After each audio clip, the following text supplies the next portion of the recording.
주님께서 여러분과 함께 마르코가 전한 거룩한 복음입니다. 주님 영광 받으소서.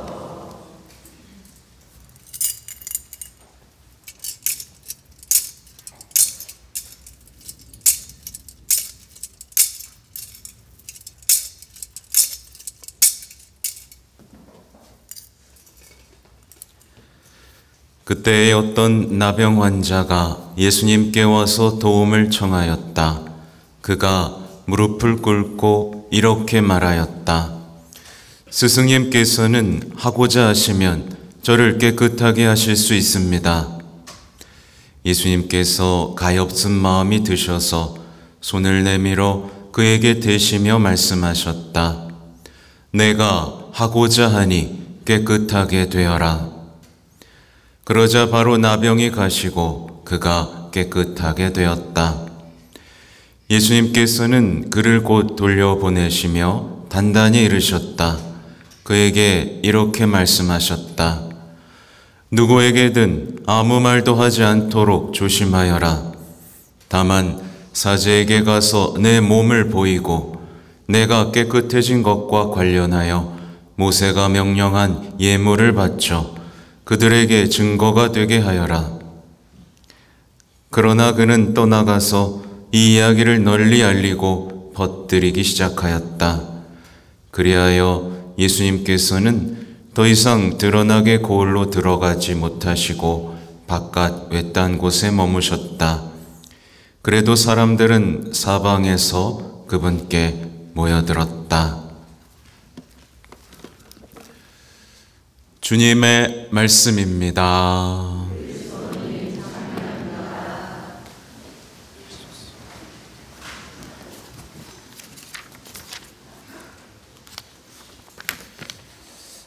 찬미 예수님. 네. 오늘 복음에서는 선 넘는 만남이 이루어지고 있어요. 사실은 이 나병 환자는 공동체에 들어갈 수 없었습니다. 네, 선을 넘어버리죠. 그리고 예수님은 나병 환자를 만져서는 안 됐습니다. 근데 그 선도 넘어버립니다. 여기서 우리가 생각할 수 있는 건 우리가 혹시 예수님을 만나고 있지 못하다면 선을 넘을 용기가 없어서이지 않은가 인 것이죠.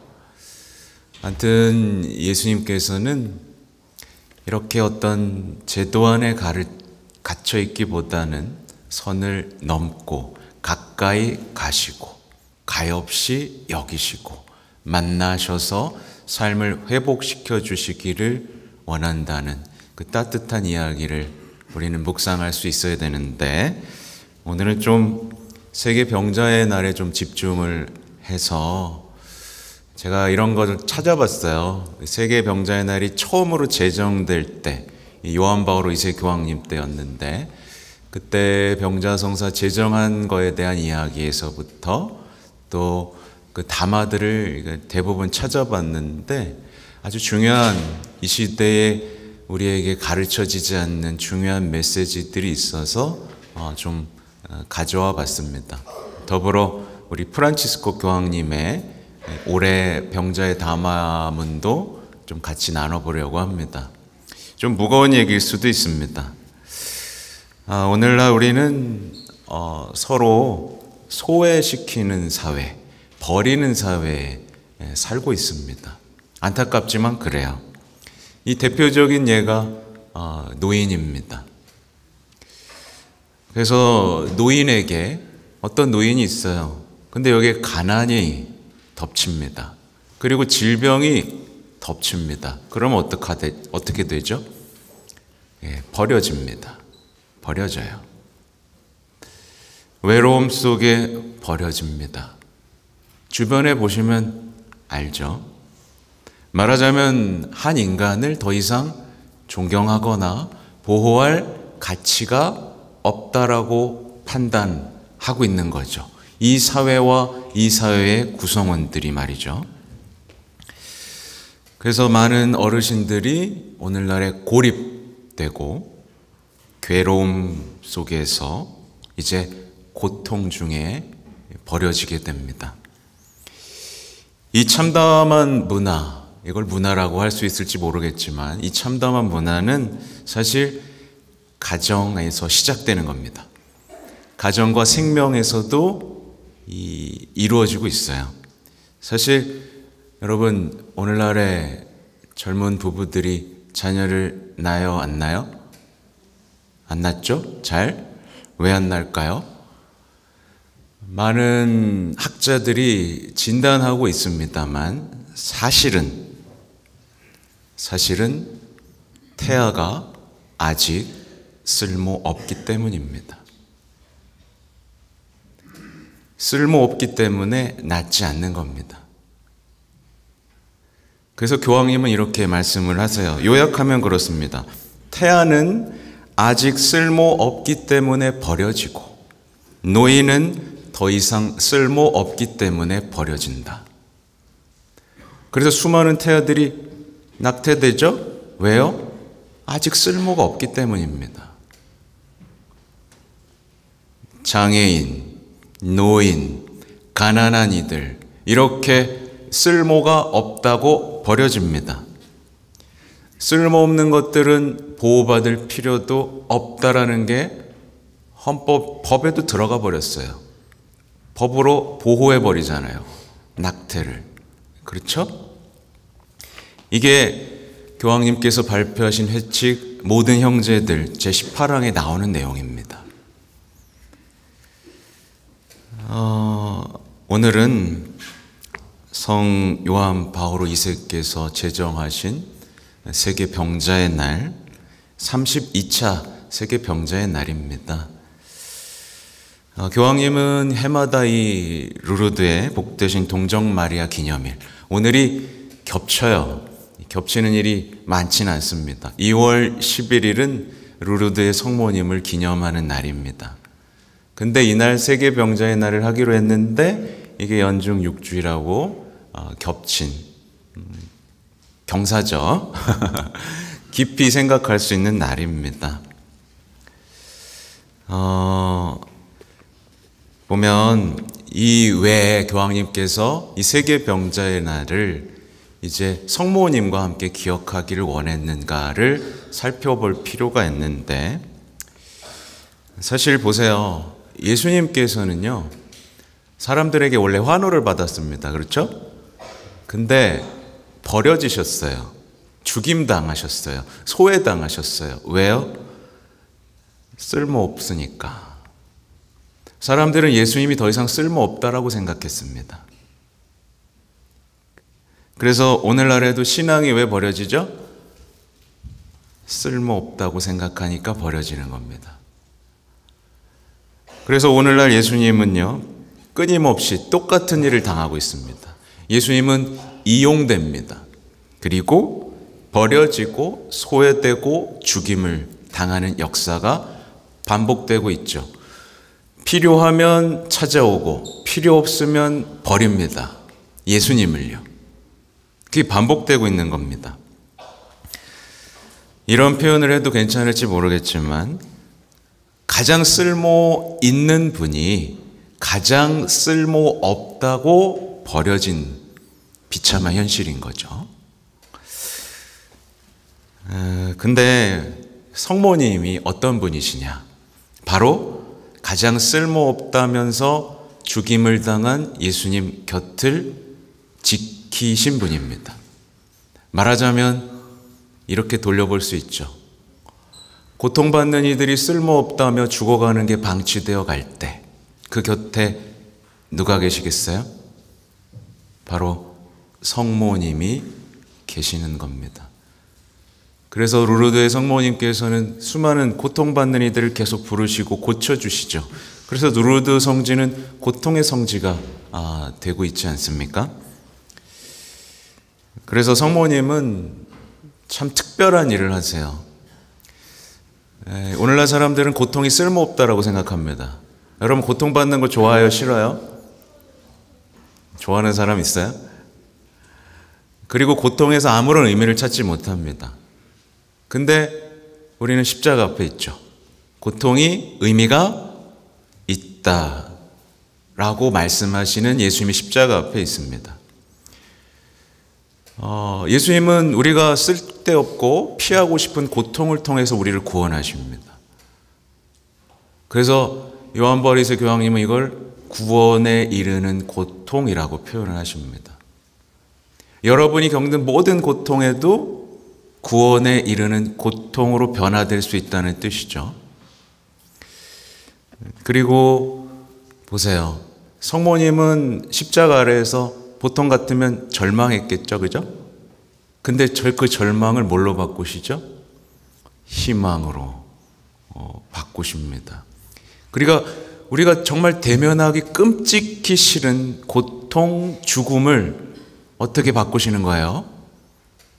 아름다운 것으로, 의미 있는 것으로, 가치 있는 것으로 바꾸시는 겁니다. 이게 신앙의 신비죠. 신앙의 신비죠. 그래서 성모님을 우리는 병자들의 구원, 산 이들의 어머니라고 부릅니다.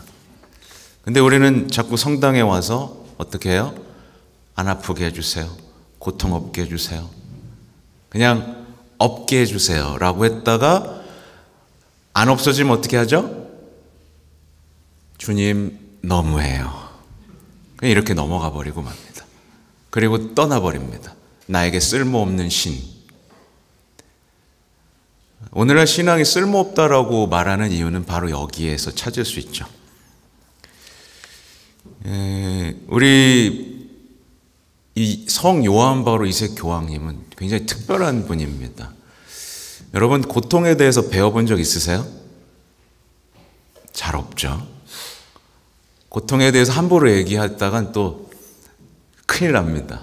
근데 우리 교황님께서는 고통에 대해서 용감하게 말씀을 하세요.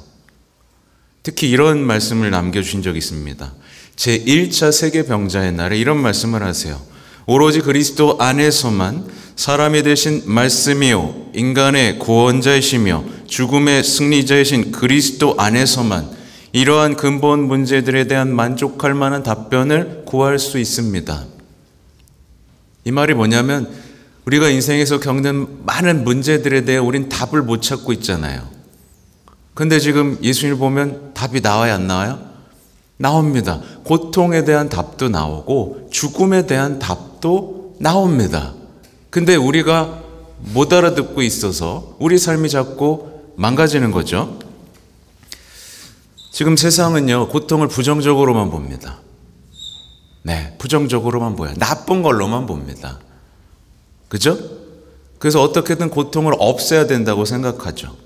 그래서 심지어 안락사까지 존엄사로 둔갑하며 사실 자살이거든요. 그렇죠? 고통이니까 빨리 벗어나야 돼. 내 자유로 벗어날 수 있다라는.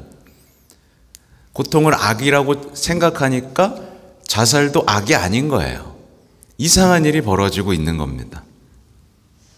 그래서 세상은 지금 고통을 숨기고 없애고 그래서 고통을 통해 주님을 버리고 원망하는 하나의 수단으로 삼고 있는데 우리 교황님께서는 어떤 얘기를 하시냐면 고통을 통해 주님을 만나고 고통을 통해 서로 사랑할 수 있는 문명을 건설할 수 있는 기회를 마련하자 이런 말씀을 하십니다.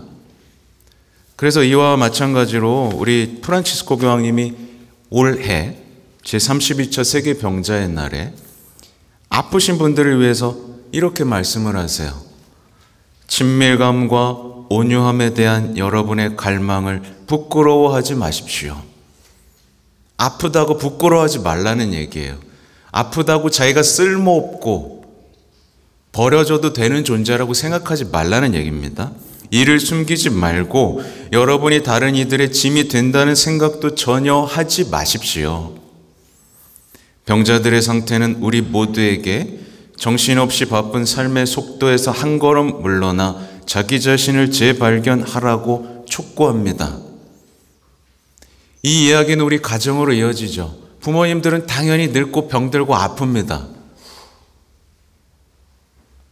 이건 하나의 신호죠. 자녀들에게 회개를 요청하는 신호입니다. 멈추고 이웃도 사랑하지는 못하는 그들에게 이제 부모는 사랑할 수 있겠느냐라고 물으시는 겁니다. 아픈 사람은 그 고통을 통해서 구원에 이르는 고통에 다가갈 수 있는 은총을 받는 것이고, 돌보는 사람들은 내 가장 사랑하는 이들의 고통을 통해서 영원한 생명, 구원을 향해 가는 기회를 얻게 되는 것입니다. 근데 우리는 이걸 다 치워버리고 버리고 맡기고, 그죠? 그런 끔찍한 시대를 살고 있습니다. 교황님의 말씀을 짧게나마 좀 나누면 이렇게 나와요. 이게 언제적 얘기냐면 세계 2차 세계 병자의 날 담화문, 94년도에 하신 얘기입니다. 이렇게 말씀하세요. 어떻게 구원에 이르는 고통이라고 말할 수 있을까요? 고통은 행복의 장애물이며 하느님으로부터 멀어지게 하는 원인이 아닙니까? 물론 인간적 관점에서 보면 아무 의미 없는 고통도 있습니다. 그러나 사람의 대신 말씀이신 주 예수께서는 슬퍼하는 사람은 행복하다고 선포하십니다. 말하자면 보다 높은 관점, 죽음과 고통의 길을 통해 영원한 사랑, 평화의 나라로 부르시는 하느님의 관점에서 하신 말씀이기 때문입니다. 그러니까 참 이상하죠. 우리 성경을 보면요, 어때요? 슬퍼하는 사람이 행복하다고도 하고요, 박해받는 사람이 행복하다고도 합니다. 참 이상하죠. 우리는 이 행복 선언을 그냥 지나가고 있는 거예요. 그러니까 삶은 미로가 되고 수수께끼가 되고, 제가 아까 미사 시작 때 말한 것처럼 행복하고 싶지만 행복해지지 못하는, 죄와 맞서지 못하고 악과 맞서지 못한 채 그냥 혼자 고립되어가는, 그래서 일독서에 나오는 겁니다. 나는 부정한 사람이요, 혼자 살아야만 하는 영적 나병이 모두 걸려버린 상태가 돼버리는 거거든요. 보면 이렇게 나와요. 그리스도께서는 고통에 구원하는 능력을 의식하시면서 당신 자신의 고통을 향해 나아가셨습니다. 그래서 이제 곧 사순식이거든요. 예수님께서 왜 하필 고통을 통해 구원하시려고 했는지에 대해서 조금 더 진지하게 생각하셔야 되고, 진지하게 생각하면 나에게 고통이 닥칠 때 이걸 피하고만 싶은 게 아니라 어떤 의미로 만들 수 있게 됩니다. 그렇다고 또 막 아픈 걸 혼자만 끙끙대고 있으라는 얘기는 아니죠. 아시죠? 보면 여기 아름다운 얘기들이 많이 있는데 다 읽어드리기는 어렵고요. 제가 가장 인상적으로 읽은 내용이 뭐냐면요, 이 내용입니다. 예수님의 어머니는 죄로부터 보호를 받았지만 고통으로부터 보호받은 것은 아니었습니다. 이 말이 머리를 탕 쳤어요. 성모님은 원죄 없이 잉태되셨습니다. 죄가 없죠. 근데 고통을 받으십니다.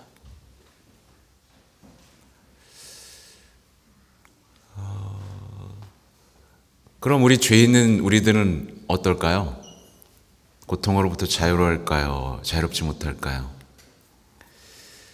그래서 이 부분부터 이제 어려워지는 내용입니다. 우린 고통을 받으면 십자가를 봐야 되고, 그리고 그 앞에 무릎 꿇고 계신 성모님을 봐야 됩니다. 그것을 통해서 이 고통의 의미들이 내 삶을 어떻게 흔들어 깨우고 어떻게 그 하나님의 사랑이 지속되는지를 봐야 되는 거죠. 그러면서 교황님이 이런 말씀도 하세요. 이건 97년에 하신 말씀인데 이렇습니다.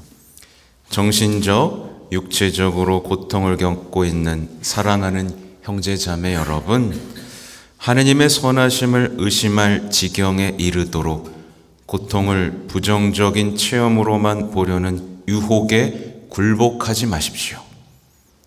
이렇게 말씀을 하십니다. 고통받으시는 그리스도 안에서 모든 병자는 자기 고통의 의미를 발견합니다. 고통과 질병은 태어날 때부터 원죄로 물든 나약하고 한계를 지닌 피조물인 인간의 조건에 속합니다. 그러나 돌아가시고 부활하신 그리스도 안에서 인류는 인간 고통의 새로운 차원을 발견합니다.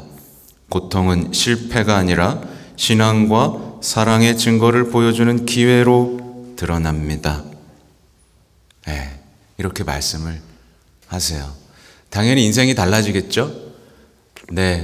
내가 가장 사랑하는 내 배우자가 아플 때, 또 내 자녀가 아플 때, 내 부모가 아플 때, 또 내가 아플 때, 우리는 그리스도를 바라보고 여기서 하나님과 가까워질 수 있어야 됩니다. 아무튼 제가 다 못 읽어들어서 좀 안타까운 점도 있지만 어느 정도 이제 아실 거예요. 이게 세상에서는 절대로 못 배우는 겁니다. 누가 고통을 좋다고 해요? 불교에서도 어떻게 해요? 고통을 없애기 위해서 무소유를 하는 거 아니겠어요? 근데 우리는 고통으로 나아갑니다. 아무튼 오늘 병자성사 받으실 분들 손 들어 보시길래요? 네. 앞으로 좀 모셔주시고 부끄러워하지 마세요. 아까 제가 말씀드린 것처럼 여러분을 통해 우리가 사랑을 실천할 수 있는 기회가 되고 병자들과 함께 해야 되는 우리의 사명을 돌아볼 수 있는 기회가 됩니다. 저는 여러분이 감사하고 이렇게 용기 내주신 거 정말 고맙습니다. 앞으로 모시겠습니다.